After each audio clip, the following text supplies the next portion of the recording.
Bonjour à toutes et tous. Je n'ai pas publié d'épisode mardi dernier et j'ai envie de vous partager pourquoi.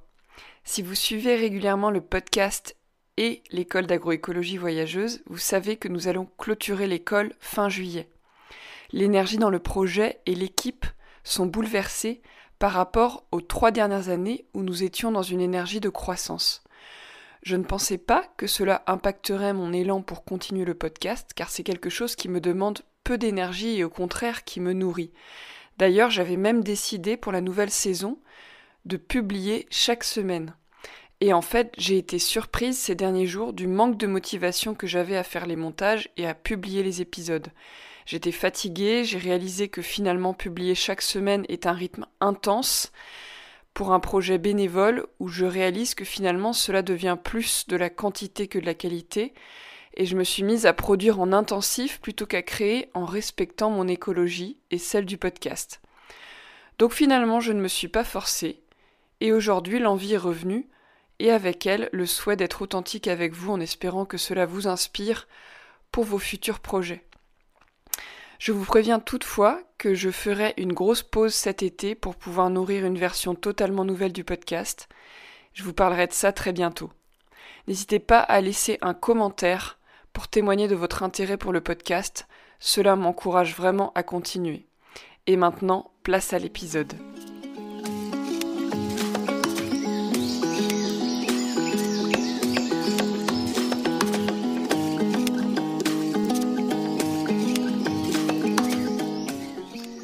Pour cet épisode, Athénaïs est partie interviewer Oriane, cofondatrice du tiers-lieu L'Arbre, et qui s'occupe aujourd'hui du pôle agroécologie et alimentation durable.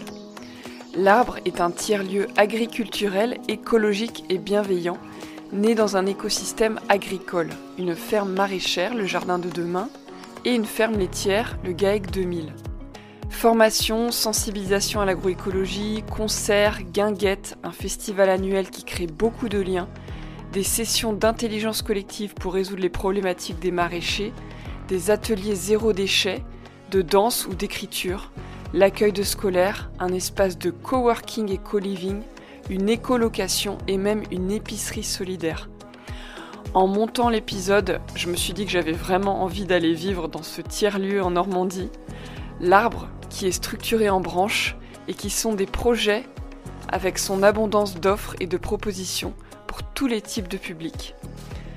Cet arbre ressemble vraiment à un grand chêne et ses milliers de feuilles qui captent l'énergie solaire. Cet épisode va vous donner une belle bouffée d'inspiration si vous aspirez à la création d'un lieu collectif connecté à la ferme. Belle écoute et à très bientôt.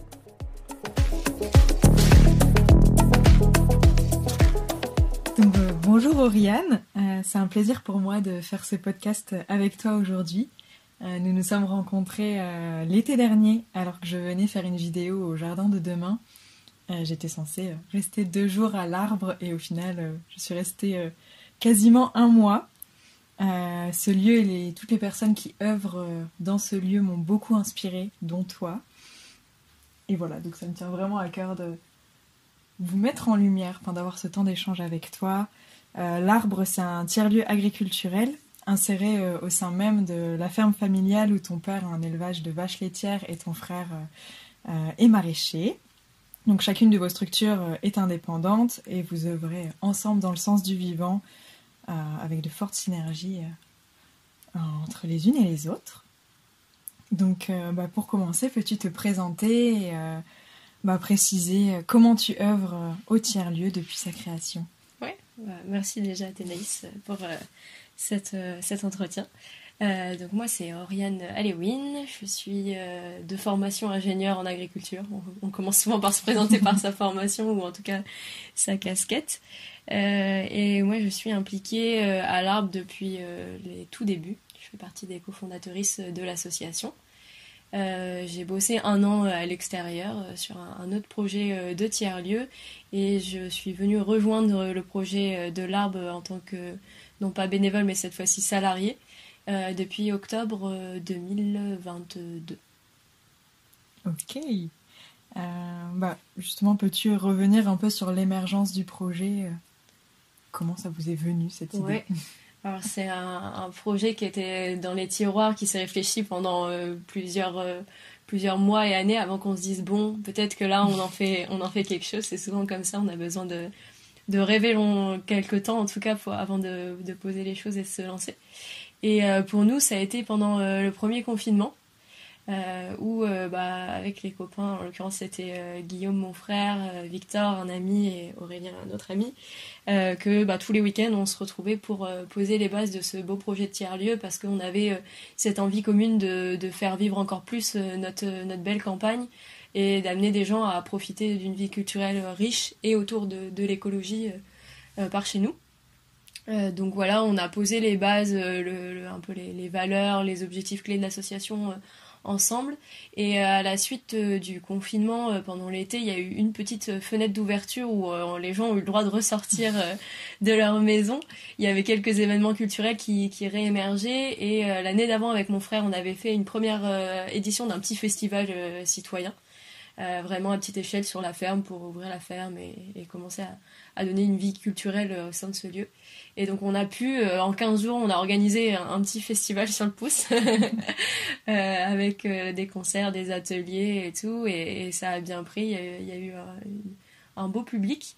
Et à la fin du festival, on a présenté notre projet de tiers-lieu, l'Arbre, en disant voilà, nous on a posé ces bases, ces envies, maintenant on va en faire un projet citoyen bien plus large que notre petit collectif de 4 personnes à l'heure actuelle. Donc si ça vous intéresse, rendez-vous dans une semaine, réunion collective, et puis on est parti quoi. Donc là moi j'ai pris une semaine de vacances en essayant de ne pas penser à l'idée qu'il y ait que 2 personnes ou 60, je ne savais pas trop. Je suis partie en vélo dans le Cotentin, et puis quand je suis revenue, je suis arrivée au jardin, et là il y avait entre 20 et 30 personnes, je sais plus exactement. Pas mal de personnes qu'on connaissait pas du tout quoi. Donc hyper enthousiasmant, et puis voilà, c'est comme ça que le projet a démarré. Aurélien du coup a commencé à travailler dès le début de l'association. Il a quitté son travail et il a pu pendant 2 ans participer vraiment à 100% à la création du projet. Et après il y a eu énormément d'implications bénévoles pour créer le tiers-lieu. Et puis maintenant on est deux salariés et une centaine, 120 adhérents à peu près. Ok. Et est-ce que tu peux nous repréciser un peu du coup l'écosystème dans lequel s'insère le tiers-lieu ? Ouais, complètement.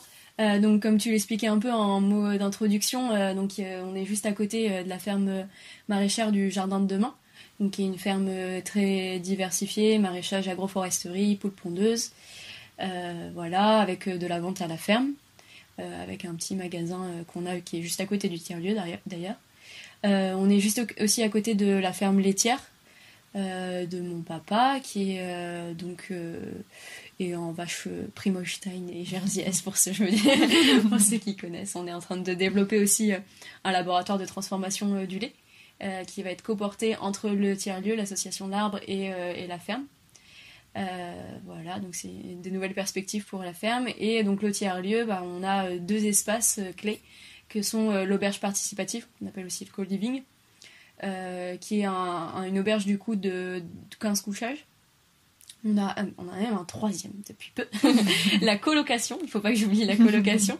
Donc qui est voilà, une éco-colocation, comme on aime à le dire, qui est gérée par l'association aussi, qui accueille 3 personnes. Et on a une salle de spectacle, une capacité d'environ 80 personnes.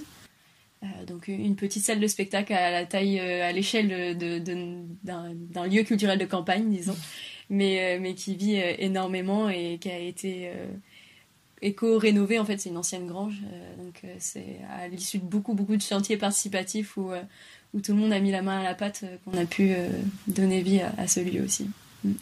Ok, trop chouette. Oui, pour toi, quelle est la mission du tiers-lieu ? À quoi contribue ce tiers-lieu ? Ouais, il y a plusieurs missions différentes.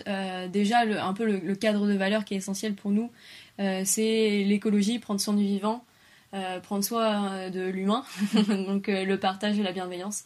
Ça, c'est vraiment un peu les bases. Et forcément l'agriculture, parce que c'est vraiment le lieu est vraiment empreint de ça avec les 2 fermes. Et la culture, mais ça c'est venu plus après. Et après, l'autre raison d'être pour moi du tiers-lieu, et j'ai presque envie de dire des tiers-lieux, en tout cas j'aimerais bien que ça le soit, que ce soit un peu quelque chose qui soit dans tous les tiers-lieux, c'est remettre les citoyens au cœur des projets de territoire, parce que pour moi le tiers-lieu c'est un projet de territoire aussi, et c'est vraiment un lieu qui est fait par et pour les citoyens, quoi. Et on reviendra peut-être là-dessus, mais sur notre gouvernance, on travaille chaque jour en fait à aussi créer ces espaces où les gens, les citoyens peuvent s'exprimer. Et je trouve c'est quelque chose qui manque dans notre monde à l'heure actuelle, d'espace d'expression. Peux-tu nous détailler un petit peu les différentes activités qu'il y a sur le tiers-lieu ? Il y en a beaucoup. Ouais, il y en a beaucoup. ça fuse. Ouais. C'est très riche. Côté plus activité culturelle, disons. Donc on peut avoir des concerts, des ateliers, du théâtre, plein de spectacles. Là on a eu du coup la branche programmation qui est le groupe de citoyens qui s'occupe de la programmation, parce que notre programmation elle est vraiment faite par des bénévoles, choisie par des bénévoles qui nous ont proposé une programmation là pour le printemps qui est hyper riche, hyper diversifiée, où on va aussi bien pouvoir écouter du chant lyrique que du jazz chansigné ou du théâtre à partir de 6 ans. Enfin voilà, on a aussi réussi à avoir une première un peu tête d'affiche nationale, Gaël Faure. Donc voilà, côté culturel, on a tous ces aspects-là. On a aussi un public qui est vers les scolaires. On accueille beaucoup d'écoles sur les fermes pour justement acculturer les plus jeunes à ce monde de l'agriculture et les ramener, faire du lien entre ce qu'ils mangent dans leur assiette et comment ça se passe en amont, quoi, et leur donner le goût de ça. Et voilà. Dans la partie enfants aussi, on a un club tous les mercredis qui est un club de la nature en quelque sorte, qui s'appelle les Graines de Demain, pour une 15aine d'enfants. On va aussi maintenant dans les collèges et lycées faire de la prévention, de la sensibilisation autour des enjeux climat essentiellement, et autour de l'agroécologie aussi. Voilà. Après on a des chantiers participatifs, par exemple cet après-midi, d'ailleurs les copains ils sont déjà, je leur fais faux bon exceptionnellement pour discuter. Ils sont en train de faire un chantier, ils et elles sont en train de faire un chantier terre-chanvre pour l'éco-rénovation du prochain magasin de la ferme. Voilà. Et donc voilà, beaucoup de chantiers participatifs aussi. Et puis en fin de compte, vraiment le lieu peut accueillir des activités en fonction de ce qui émerge aussi des envies des uns des unes des autres, quoi. Ça a été l'exemple par exemple de la friperie. On a créé une friperie éphémère parce qu'il y avait une bénévole qui était à fond sur cette idée, et puis on a réussi à être 5-6. Et en fait c'est vraiment ça le projet aussi, de se dire t'as une idée, elle est dans le cadre de valeurs de l'asso, idéalement autour de l'écologie et du partage et tout, vas-y, on voit si on peut pas le faire ensemble et on t'accompagne là-dedans, quoi. Ça, c'est vraiment un truc qui est essentiel. Et avec mon arrivée, on a aussi, mon arrivée en tant que salarié en tout cas, dans l'association, on développe aussi plus d'activités autour de l'agriculture.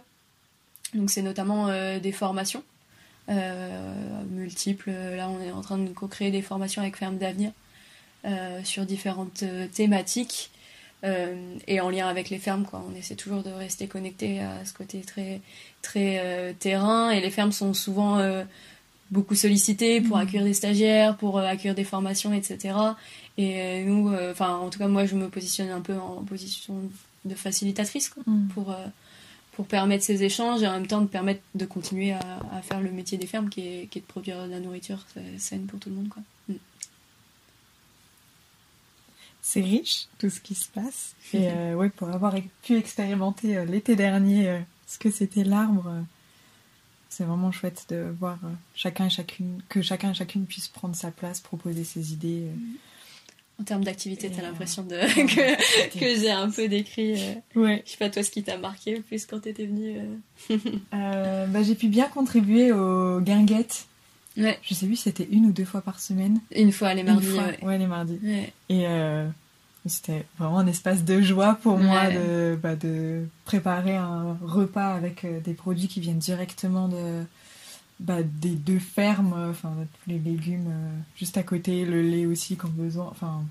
Je trouve ça vraiment magique, et que créer ces espaces de convivialité autour de bonne nourriture, et souvent c'était des petits concerts quand j'étais là. Enfin, moi, ça m'a vraiment procuré énormément de joie et voir la joie sur le visage de tout le monde, de venir passer un moment hyper chouette tous ensemble. Enfin, ça m'a beaucoup nourri l'année dernière. Ouais. Trop cool.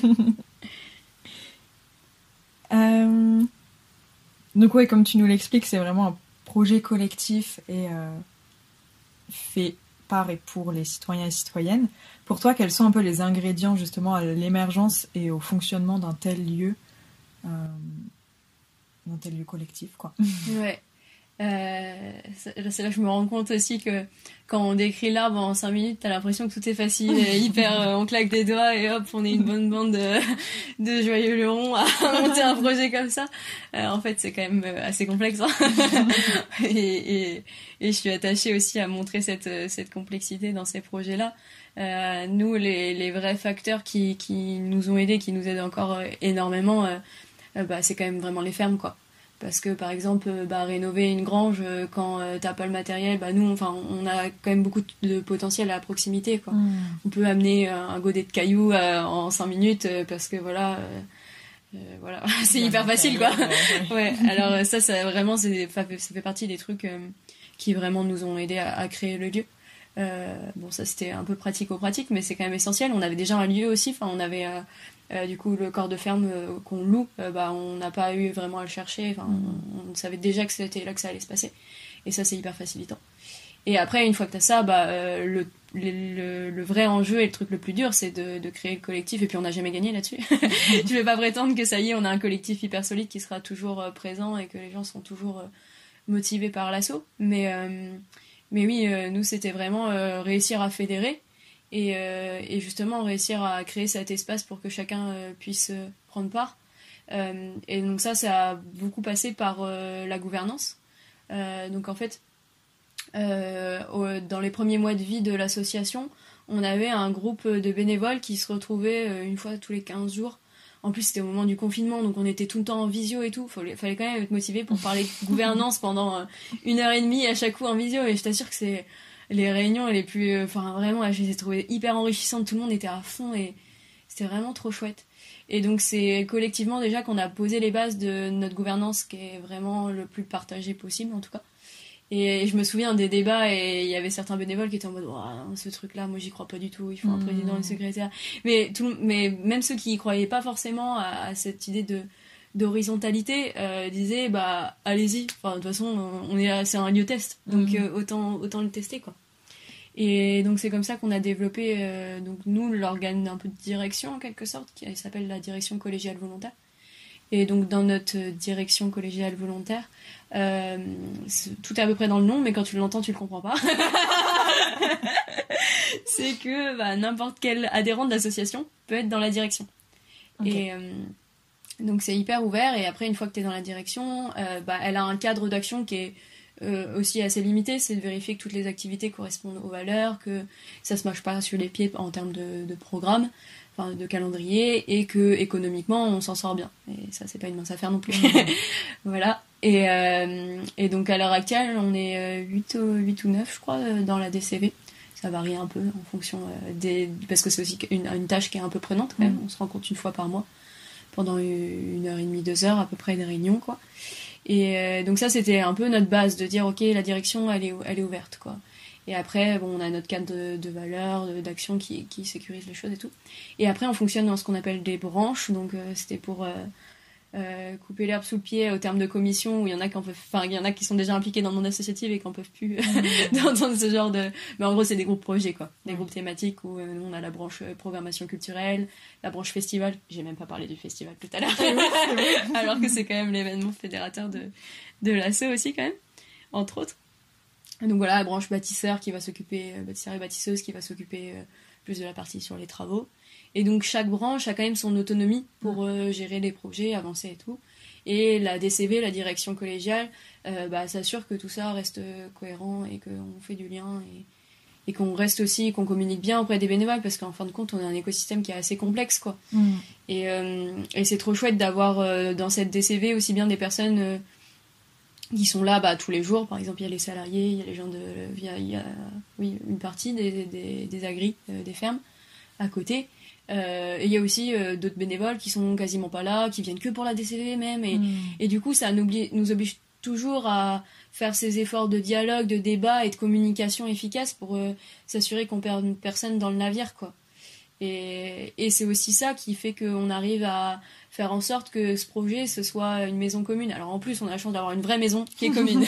Donc c'est le niveau du dessus. Mais enfin, ça facilite en tout cas, c'est ça que je veux dire. Non mais voilà, c'est l'importance de... Oui, c'est ça que je voulais dire. De créer du nous et de pas trop personnifier les projets aussi. Enfin, en fait, l'enjeu pour moi aussi dans ce genre de projet collectif, c'est de mettre en lumière chaque talent, toutes les savoir-faire, toutes les petites pépites que chaque personne va t'amener dans le projet, mais sans qu'il y ait jamais quelqu'un qui dise l'arbre, par exemple, c'est Aurélien ou Oriane parce qu'il est son salarié. Non, en fait, l'arbre, c'est tout le monde. Et ça, à la limite, c'est plus à nous, côté équipe salariée, de toujours essayer de remettre du nous, quoi, et de bien formuler nos phrases pour montrer que c'est une équipe. Et par exemple, dans le mail de la semaine, on est toujours en train de remercier Didier et Inès qui a filé un coup de main pour ci, pour ça, et parce qu'on sait que c'est précieux, quoi, de mettre enfin, en tout cas, à mes yeux, c'est vraiment un truc qui fait qu'on arrive à avancer, et que même quand il y a des difficultés, on n'oublie pas que de remercier des coups de main, et on est ensemble dans cette aventure, quoi. Et il y a des moments dans la vie du tiers-lieu où même le merci, ça avait pris une place énorme. Peut-être tu t'en souviens, tu avais cuisiné, oui. Tu veux raconter? C'est vrai, il y avait les cookies de gratitude. C'est toi qui les avais cuisinés, les premiers. Ouais, du coup, j'avais fait les cookies, et chaque fois que quelqu'un prenait un cookie pour le manger, la personne déposait une gratitude, ou exprimait une gratitude à une autre personne qui était présente. Et ouais, c'était des très beaux moments. Ouais. Il y avait un moment où on le faisait une fois par semaine, quoi. Mais après, ça, c'est vraiment un outil où à un moment donné, parce qu'on est souvent au moins une quinzaine à table en été, même plus. En hiver, en fait, cet hiver, on n'est pas descendu beaucoup en dessous de 6 ou 7, quoi. Donc on est vachement dans cette vie collective. Il y a aussi des bénévoles qui peuvent venir manger de temps en temps et tout. Et en fait, ces petites bulles de gratitude, à cet instant T, en tout cas, c'était le truc qui nous faisait du bien quand même, parce que ça bouillonne, quoi. On se bosse dur, et des fois on oublie de célébrer aussi qu'il y a des choses qui vont bien, même quand il y a eu un truc qui s'est cassé, un truc, enfin voilà, il y a toujours des galères, quoi. Et le temps passant, on a un peu mis de côté les cookies de gratitude, et peut-être qu'à un moment donné, c'est un outil qu'on ressortira parce que ça fera du sens, c'est pas une obligation. Mais en tout cas, à ce moment-là, ça faisait du sens et ça nous aidait à être heureux, quoi. C'est cool. Ouais, c'était vraiment bien. Ah, c'est chouette de se reconnecter à ça. Et pour revenir justement sur la gouvernance et sur la communication, est-ce que certaines personnes qui sont impliquées dans le projet ont été formées justement à ces notions de gouvernance et comment poser une communication saine et fluide? Ouais. Bonne question. Au tout début du projet, on s'était dit obligation, une formation communication non violente par an. Ok. On l'a pas fait. Surprising. On l'a pas fait, mais l'intention déjà est bonne, et moi j'espère bien qu'un jour on le fera, on le proposera, quoi. Donc non, il y a pas eu de formation du collectif ni à la CNV ni à d'autres outils d'intelligence collective. Mais moi, au début de la création du projet, c'est un truc où j'ai senti que ça m'appelait un peu. Enfin, genre, il fallait vraiment... en tout cas, personnellement, je sentais le besoin de monter en compétence là-dessus, autour de la gouvernance partagée, de l'intelligence collective, de la CNV aussi, pour citer un peu des mots-clés de choses. Après, il y a eu beaucoup de ressources et de lectures, et je me suis beaucoup formée en autodidacte, en fait.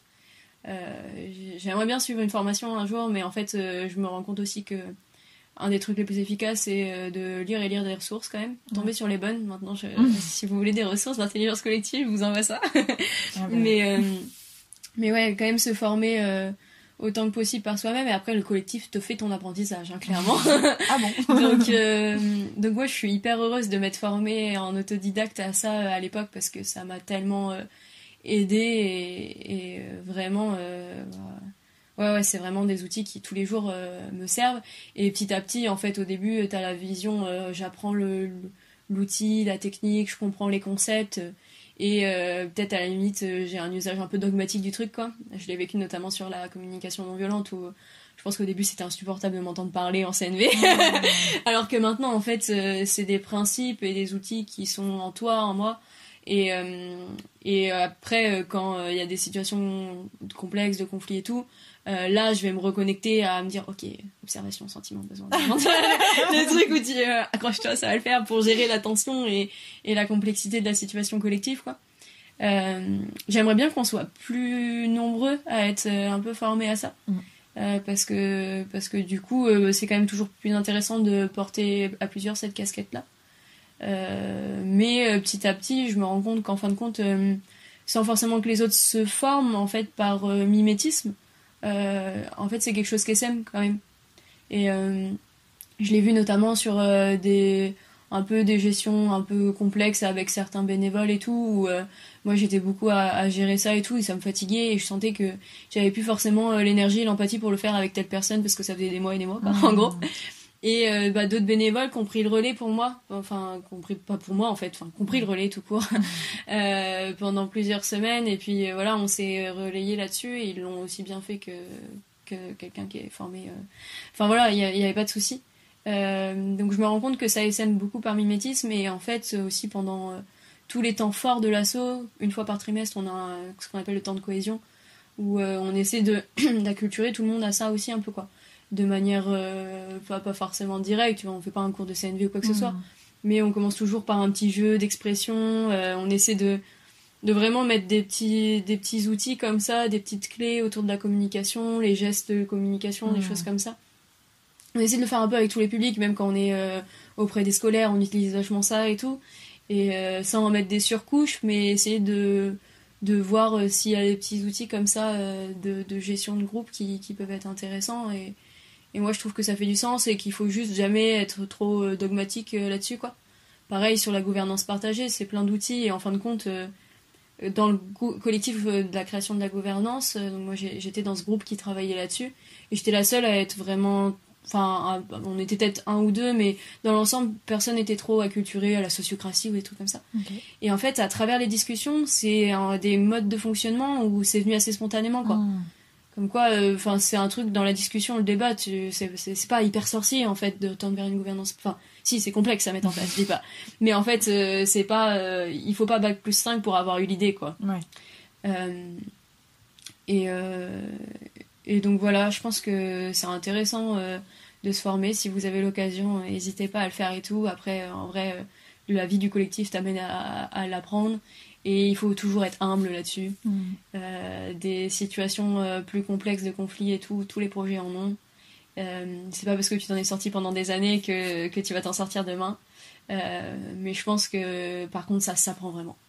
Et ça, j'y pense notamment sur les fermes, où on voit beaucoup de fermes collectives qui se cassent la gueule à cause de facteurs humains, quoi, en gros, quoi. Et justement, moi, dans cette réflexion-là, je suis en train d'essayer de travailler sur la création d'une formation à l'intelligence collective et à la communication saine pour des porteurs de projets en agriculture, parce que en fait je pense qu'on aurait dû l'apprendre à l'école déjà, tous ces trucs là, et qu'en vrai ça s'apprend vraiment en fait. C'est pas juste un truc que t'as plus dans les gènes ou quoi. C'est pas parce que t'es une nana que forcément tu vas réussir à gérer le conflit et pas les mecs, ou des trucs comme ça, tu vois aussi.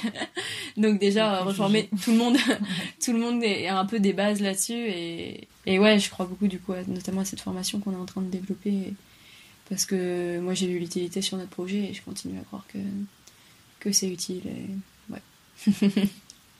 Je crois que je suis partie loin de ta question. Très bien. Bon. Oui, tu parlais de formation, ouais, vous développez pas mal de formats. Enfin, là, tu me parles de l'intelligence collective. Ouais. Il y a, en janvier, vous avez aussi fait une formation tiers-lieu. Formation tiers-lieu. Là, tu veux développer des formations plus autour de l'agriculture aussi. Ouais. Toi, qu'est-ce qui t'anime dans la formation ? Je pense l'échange, vraiment.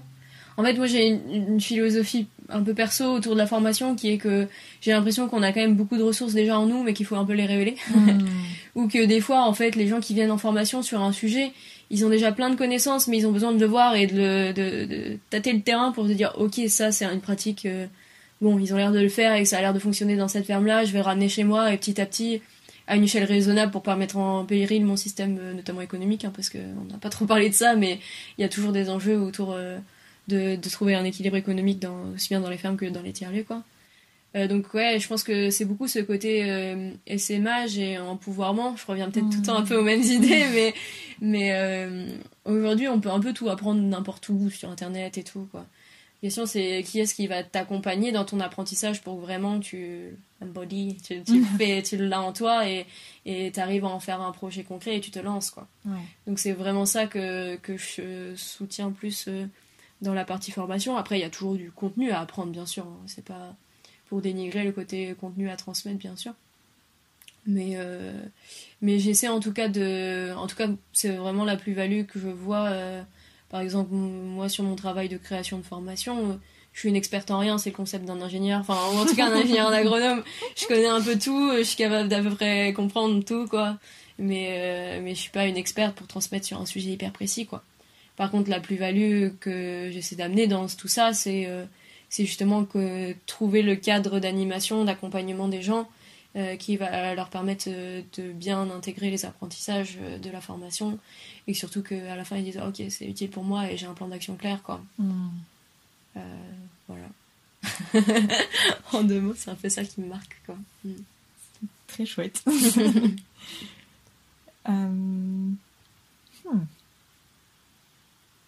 Si, est-ce que donc il y a la partie co-living, Ouais. et il y a un peu des pancartes partout dans le co-living, justement pour des gestes un peu écologiques, enfin, Ouais. pas un peu, mais écologiques. Est-ce que, je sais pas, est-ce que tu as des petites anecdotes à nous raconter par rapport à ça, de co-livers qui peuvent arriver et être assez surpris, ou, enfin, parce que, ouais, dans cette écologisation aussi des pratiques, ça peut être surprenant parfois quand on n'y est pas du tout sensible. Bah, en fait, je pense que le premier truc qui peut-être bouscule un peu les gens qui sont pas culturés trop, enfin qui connaissent pas trop les tiers-lieux, c'est plus le côté autogestion, quoi. Où nous on insiste beaucoup sur le côté, bah voilà, ça c'est ta maison, c'est notre maison, quoi. C'est notre maison commune. On est une association avec une grosse dynamique bénévole. Tu peux être accueilli par un salarié comme par un bénévole, en fait. Et on va faire en sorte que à la fin il n'y ait pas quelqu'un qui soit en charge de passer 1h30, 2 heures à faire le ménage de la maison après que tu l'aies utilisé, quoi. Ouais. Parce que et sortir de cette dynamique de consommation, quoi, très très je prends, je jette et je passe à la suite, quoi. Donc ça, on essaie vraiment de le transmettre en expliquant bah voilà la vie du co-living, bien nettoyé après avoir été utilisé et tout, et bien sûr on repasse derrière, hein, faut pas se leurrer. mais j'aime beaucoup transmettre ce côté de responsabilisation, en fait, où je trouve qu'on est beaucoup poussé à être responsabilisé sur plein de sujets, mais des fois sur les petites tâches du quotidien, bah en fin de compte ça passe à la trappe, quoi. Et c'est pas facile d'acculturer les gens à ça, quand même, vraiment. Parce que les gens s'attendent à forcément avoir un service, en quelque sorte, quoi. Et à la limite, ça dépend où est-ce que tu mets la valeur, en fait, dans tout ça, quoi. Est-ce que la valeur, c'est de pouvoir partir en ne nettoyant pas ta poêle et en laissant la cuisine dégoûtante, ou est-ce que le service, c'est d'avoir pu arriver dans un lieu où il y avait des gens qui habitent déjà ici et du coup qui t'ont fait sentir comme chez toi et avec qui t'as pu blaguer, passer un bon repas ensemble, faire un peu de musique ou quoi, profiter d'une programmation culturelle, te balader en campagne, enfin, je vais pas citer toutes les valeurs que j'associe à mon lieu, mais à notre lieu, mais il y en a beaucoup. et ouais, je trouve que en tout cas c'est l'idée de mettre en avant ça. Et après, sur ta question plus associée à l'écologie, en effet, nous on essaie de mettre vraiment en avant cette écologie du quotidien autour du zéro déchet. Donc dans la cuisine, il y a de quoi faire sa cuisine avec que des produits zéro déchet. Donc en vrac, toute la nourriture en vrac, le riz, les pâtes, etc. On a les légumes du jardin, le lait de la ferme d'à côté. Donc vraiment, les œufs, enfin tu peux te nourrir en 100% local. Nous, enfin 100% local. Le riz vient de Camargue. On n'est pas tout à 30 km quand même, hein. Faut pas se leurrer, quoi. Et après, y a ce truc de tu peux aussi faire les repas avec le collectif, en fait. En fait, nous, le midi, on est toujours l'équipe du jardin et l'équipe du tiers-lieu à manger ensemble. Donc, 6 à 7 personnes minimum et jusqu'à 15 à l'autre saison, quoi. Et on a des tours aussi de cuisine. Donc ça, je trouve ça trop chouette parce qu'on a beaucoup de stagiaires qui viennent et ils se retrouvent à bon bah voilà, c'est ton tour de cuisine, tu dois faire à manger pour 20 personnes, enfin 15-20 personnes, non 15 personnes peut-être. Et bien sûr, on les lâche pas tout seuls la première fois pour éviter les crises cardiaques. Mais en fin de compte, on se reconnecte aussi à des savoir-faire essentiels, quoi, de savoir faire à manger pour 10-15. Bah forcément, au début, c'est pas évident, mais on le fait en duo et voilà, ça tourne. Et c'est trop chouette parce que en fait, il y a beaucoup de personnes qui arrivent quand même dans les lieux et qui se sont déconnectées de tout ce qui est la cuisine de base, quoi, qui ont l'impression que c'est hyper complexe et tout, et qui nous voient faire à manger pour 15 en 1 heure, quoi, en 1 heure et demie, et ça, et on essaie de les intégrer à ça. Après, ça reste un logement où ils peuvent aussi choisir de consommer comme ils veulent, et il y a aussi ce truc qui, moi, me marque toujours un peu de... bah bien sûr qu'ils peuvent amener leur nourriture et tout, et des fois tu te retrouves avec de la nourriture hyper industrielle et à côté on a fait un plat épicé trop bon qui sent hyper fort et t'as le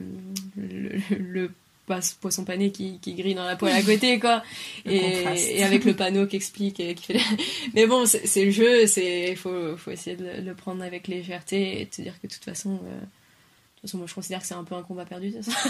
Mais quand je fais pour la beauté du geste, parce que c'est et parce qu'en fait c'est le bonheur aussi d'être cohérent. En tout cas pour moi c'est un grand bonheur de réussir à être cohérent, essayer au maximum d'être cohérente dans le quotidien. Et puis ouais, j'espère qu'on arrive à s'aimer et tout. Après c'est vrai qu'il y a ce contraste où bah on arrive toujours à accueillir des publics qui sont pas du tout forcément acculturés à l'écologie, enfin qui connaissent pas, enfin même si franchement aujourd'hui on nous balance tellement de messages là-dessus que ça commence à rentrer, quoi, les gens sont jamais à 0-0, quoi. Et ouais, des fois le contraste est fort, mais il est intéressant, et c'est aussi notre devoir de toujours rester connecté et de pas enfin en tout cas c'est pas notre projet asso de construire un petit oasis fermé dans un coin, quoi. Même si quand il croit dur comme fer, et que t'as trop envie de transmettre cette bonne nourriture, ces pratiques que t'as l'impression qu'ils sont saines pour la terre et pour l'humain, c'est sûr que c'est toujours un peu frustrant de dire qu'en vrai les supermarchés ils ont gagné la guerre il y a 40 ans, quoi. Et concrètement, quoi. Et ouais, c'est un peu ça la réalité quand même, hein. Mais bon, en même temps, franchement ça donne des bonnes raisons de se lever le matin quand même, ces projets comme ça, et moi c'est comme ça que je suis arrivée à ça, quoi, du désespoir de putain on est tellement dans la merde à en fait on peut construire des projets où ça vaut vraiment le coup, et ça donne un autre goût dans la vie, quoi, d'avoir des projets collectifs qui plus est, mais qui font sens et qui te donnent envie de créer, d'imaginer chaque jour. Petit envolée lyrique. Oh là là, c'est beau. C'était gratuit.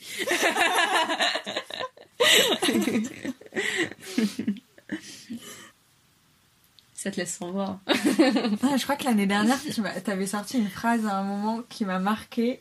Je crois que c'était faut faire les choses sérieusement, mais sans se prendre au sérieux. Ah, c'est notre punchline. C'est fou, on l'a dit plus du tout au tiers-lieu. Non, c'était notre punchline. À un moment donné, on était souvent en train de la dire. On se prend pas au sérieux, mais on fait les choses sérieusement ici. C'est ça. Ouais. Je trouvais ça bien. Je suis en mode, ah ouais. Ça ajoute vraiment de la légèreté de... Ouais, c'est sérieux ce qu'on est en train de faire. Et en même temps, ça va, quoi. Ouais. On le fait dans la joie, quoi. Faut pas oublier, parce qu'en même temps, c'est des projets où, en vrai, nous, on est au-delà de la notion de travail et de métier, quoi. On compte pas forcément nos heures, et on essaie toujours de se préserver, et on a appris à faire attention les uns aux unes aux autres, quoi, pour pas se griller dans ce travail hyper passion, et même au côté bénévole, pour toujours que ça reste une fête, en fait, de travailler ensemble et tout. Mais il y a quand même besoin de sérieux, et derrière, si on s'en sort, c'est aussi parce qu'on a réussi à trouver un équilibre économique à nos activités qui fait qu'on arrive à être rentable. Et voilà, on est quand même dans un monde capitaliste économique, quoi, où si on n'avait pas le gîte, si on pouvait pas accueillir aussi des touristes, des choses comme ça, on pourrait pas faire tout ce qui est la partie qui rapporte pas d'argent, type de la culture, quoi, type des concerts et tout, quoi. On est aussi soutenu par les pouvoirs publics, notamment sur les actions culturelles, parce que en même temps je trouve ça légitime, parce que on participe à rendre un service d'intérêt général, quoi, avec tout ça. Mais ouais, cette phrase marquante, en tout cas, elle est toujours un peu rigolote. Mais ça fait partie de nos petits mantras, là, de bon, allez, on se met au boulot, on garde le sourire, mais en même temps, ouais, bref, il y a un peu de tout, quoi. C'est bien dans notre philosophie. Et tu parlais de fête. On va peut-être parler un petit peu du festival quand même, ouais. qui est un gros morceau, un gros événement de l'année, quoi. Ouais, ça fait partie de nos événements. Enfin, en vrai, tout événement est important, mais le festival, c'est quand même un moment important, encore plus parce que c'est vraiment le côté, c'est un peu la fête des bénévoles quand même. Alors clairement, c'est pas que un événement pour les bénévoles, mais on est facile 30-35 bénévoles à vraiment beaucoup œuvrer le jour J, quoi, sur la logistique et tout. Et après, on accueille 800-900 personnes sur 2 jours et demi. Et c'est hyper fédérateur, hyper grand public, famille, enfin, on essaie d'en faire un événement accessible et en même temps qui ouvre un champ des possibles, des nouvelles thématiques pour les gens, quoi. Donc en fait, il y a vraiment plein d'activités et c'est un peu un concentré de tout ce qu'on disait en 2 jours, quoi, avec des tables rondes sur l'énergie, par exemple, sur les mobilités douces, etc. Des concerts le soir. L'année dernière, on a fait un banquet végétarien local pour 150 personnes avec les bénévoles, quoi. Et ça, c'était vraiment cool aussi. Et le dimanche, il y a aussi un peu plus de contenu, type enfin, formation, c'est bien un grand mot, mais en mode vraiment d'apprentissage, quoi.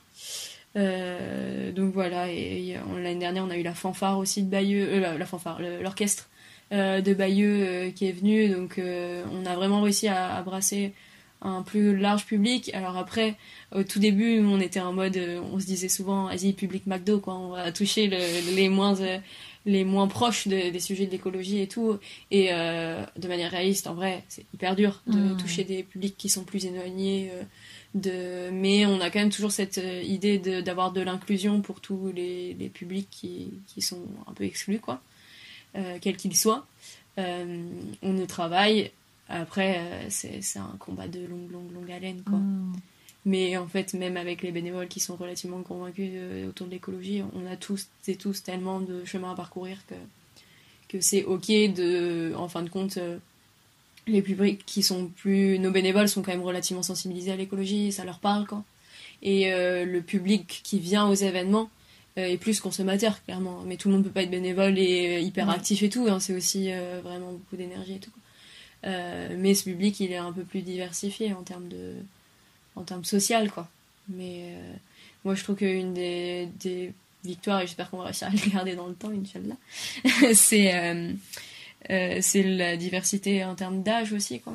Et c'est une association, on a ça, et moi, je trouve ça hyper riche. En tout cas, c'est venu pas mal me secouer aussi, personnellement, d'avoir cette mixité d'âge et tout, alors que quand t'es jeune, des fois, tu baignes un peu dans un monde de jeunes, et en vrai, ça fait du bien de pas que baigner là-dedans.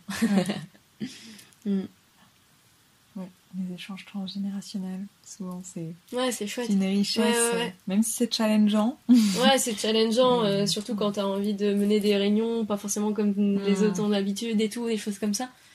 Mais en vrai, c'est hyper riche, et je trouve que tout le monde a sa petite place à prendre dans tout ça, quoi. Complètement. Trop chouette. Les petites dernières questions. Si tu avais un conseil à donner aux personnes qui ont envie de faire société autrement et de s'impliquer dans des projets de tiers-lieux, enfin voilà, de refaire tous ensemble, Ouais. tous et toutes ensemble, quel serait ton conseil? C'est drôle parce que le conseil que je vais te donner, je crois que je l'ai pas trop suivi. Non, mais aujourd'hui, je le suis régulièrement. Et ce conseil, ce serait, on disait souvent ça, c'est d'aller voir ailleurs, quoi. C'est de s'inspirer vraiment et d'aller discuter avec des gens qui font d'autres projets et de se former aussi. Et au tout début, c'est vrai que nous, maintenant, on rencontre beaucoup de porteurs et porteuses de projets de tiers-lieux qui viennent s'inspirer de l'arbre et d'autres projets. Et en fait, c'est vrai que nous, au début, on l'a pas du tout fait, quoi. Mais en soi, on l'a pas du tout fait. On l'a fait de manière inconsciente. On a été beaucoup inspirés, notamment dans nos voyages avec mon grand frère et tout. Et on a picoré à gauche, à droite. Et en fait, à l'époque, le tiers-lieu était un truc qui existait pas forcément trop, quoi. Okay. Donc on a picoré dans des lieux qui étaient pas des tiers-lieux, mais qui pour nous faisaient tiers-lieux. Et ça, au final, on l'a quand même fait. Donc vraiment, ouais, aller voir ailleurs, c'est quelque chose qui me parle pas mal. Et après rester ouvert à ce côté. Je pense que le défi de la création de tiers-lieux ou de projets collectifs comme ça, à l'échelle individuelle comme collective, c'est d'y croire, quoi. C'est vraiment ce côté empouvoirment et nous, moi j'essaie en tout cas d'insister beaucoup là-dessus, à vraiment remettre entre les mains des citoyens et des gens avec qui t'échanges la capacité de faire, quoi. Alors c'est toujours important de mettre un cadre et tout pour pas que ça parte complètement en cacahuète et que toi tu t'y retrouves plus ou que même tout le groupe ne s'y retrouve plus. Il faut quand même donner des lignes directrices qu'on construit collectivement autant que possible, quoi. Mais ne pas avoir peur de laisser les gens faire et surtout de les inviter à faire et à faire, quoi. Et je pense que malheureusement c'est peut-être un défaut qu'on voit dans pas mal de tiers-lieux, et en vrai même nous on doit y travailler et faire un effort conscient chaque jour, quoi, de se dire vas-y, on va chercher telle personne, je suis sûre qu'il y a une petite compétence là, un petit truc, et il faut qu'ils fassent et il faut qu'ils hésitent pas, quoi, et que c'est vraiment et des fois ça fait peur en fait quand on est au cœur des projets de laisser en quelque part les autres agir autant sur le projet parce que c'est ton bébé, mais en fait ton bébé si tu le partages pas il sert à rien. Donc soit tu acceptes de le partager et d'en faire un commun, soit de toute façon tu vas le perdre. Donc vraiment un effort là-dessus à faire. Et donc là on est au deuxième conseil, je vais t'en faire 3. Allez, c'est parti. Je suis trop bavarde, hein. Ça c'est non, un dernier conseil, mais je pense que j'en ai déjà parlé, c'est le côté lire et se former, quoi. Moi, notamment dans les lectures, j'ai parlé de la CNV, des choses comme ça c'est des choses où vraiment la communication non violente ou d'autres lectures inspirantes autour du faire ensemble et de l'intelligence collective que je trouve essentielles, parce que c'est quand même un peu des sources d'inspiration, et puis ça me rapproche aussi à un truc qu'on avait travaillé ensemble d'ailleurs l'été dernier, qui était d'écrire et de réfléchir, essayer d'avoir une vision méta sur ce que t'es en train de vivre dans le collectif, quoi. Essayer de prendre du recul, presque un peu ça sonne très barbant, mais essayer de conceptualiser ce que t'es en train de vivre, quoi, de voir quelle dynamique de pouvoir ou d'empouvoirment t'es en train de créer, et essayer de temps en temps prendre du recul, parce que c'est aussi des projets qui peuvent vite faire paniquer, parce que pour un petit collectif, c'est quand même des gros trucs, quoi. Donc ouvrir des bouquins et prendre le temps de prendre un crayon aussi de temps en temps. Et on le fait jamais assez. Merci beaucoup pour ces conseils. Est-ce que tu aurais une ou deux ressources à nous partager, justement, comme tu dis? Encore d'autres? Juste, 2 livres qui, toi, t'ont beaucoup... qui t'ont accompagné dans tes cheminements et dans tes réflexions. Ouais. Ok. Livre ou autre, d'ailleurs. Je citerai une très belle source d'inspiration pour ma part, c'est « Et si ». Alors le titre est très long, mais j'ai le début, « Et si » point d'interrogation, de Rob Hopkins, qui réinterroge la place de l'imagination et des imaginaires dans nos sociétés, et qui a ce côté vraiment avec des apports scientifiques hyper poussés sur ces notions d'imaginaire et de créativité, et en même temps des exemples très concrets que j'ai trouvé vraiment j'adore ce bouquin, hyper marquant. Et un deuxième bouquin, il y en a tellement. Ouais, je crois que franchement le bouquin de Marshall Rosenberg, les mots sont des murs, ou bien ce sont des fenêtres, ou l'inverse, je sais plus. Enfin bref, il y a les deux options, quoi. Autant prendre la fenêtre. Je crois que les mots sont des fenêtres. Les mots sont des fenêtres, ou bien ce sont des murs, et c'est ça. Parce que moi on en a parlé pendant des mois et des années de la CNV, j'étais en mode toujours oui, j'ai compris l'ensemble et tout. En fait c'est un bouquin qu'il faut étudier et pas être trop dogmatique dessus, parce que des fois on a un effet waouh avec certains bouquins, on est en mode tiens je vais l'appliquer, c'est incroyable et tout, et non, ça va pas changer ta vie vraiment, enfin ça peut quand même t'aider, mais prendre du recul. Donc ouais, la CNV et Rob Hopkins, parce que Rob Hopkins, incroyable, quel poète. Et j'ai pas cité de femme, et ça, tu vois, ça me frustre. Mais bon, je vais pas dire Mona Chollet sorcière quand même. Moi, ça me parle. Allez, bon bah pour celles et ceux à qui ça parle, allez lire du Mona Chollet, c'est chouette. Eh bien, génial. Merci beaucoup pour ce temps d'échange. Merci à Anaïs. Ça m'a beaucoup nourri. Merci à toi. Et à bientôt. À bientôt. Merci à vous d'avoir écouté cet épisode. S'il vous a plu, je vous invite à le partager à des personnes qui pourraient être inspirées par cette thématique. Vous pouvez aussi laisser un commentaire sur votre plateforme d'écoute ou sur YouTube et noter le podcast en lui mettant 5 étoiles. Cela lui permettra d'être plus facilement trouvé par les personnes qui cherchent des podcasts sur l'agroécologie. À bientôt pour un prochain épisode au cœur du vivant pour mettre en lumière celles et ceux qui régénèrent la terre.